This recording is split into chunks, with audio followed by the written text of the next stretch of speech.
ఇటీవల న్యూయార్క్ దేశంలో నిర్వహించిన ఒక వేలంపాటలో ఒక డైనోసార్ అస్థిపంజరం ఖరీదు రికార్డు బ్రేక్ చేసింది. ఈ డైనోసార్ అస్థిపంజరం $44.6 మిలియన్ అమ్ముడుపోయింది.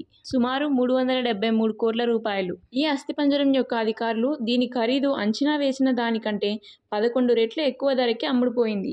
ఈ డైనోసార్ అస్థిపంజరాన్ని కొనుగోలు చేసిన వ్యక్తి పేరు hedge fund Citadel CEO Ken Griffin.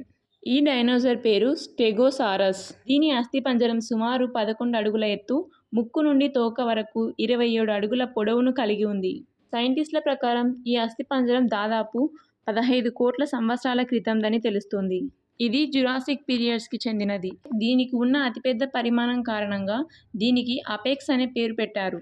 దీనిలాగే 2020వ సంవత్సరంలో స్టాన్ అనే టైరన్నోసారస్ రెక్స్ అనే అస్థిపంజరాన్ని 265 కోట్లకు విక్రయించడం జరిగింది. వీడియో నచ్చితే ఒక లైక్ చేసి ఛానల్ని సబ్స్క్రైబ్ చేసుకోండి.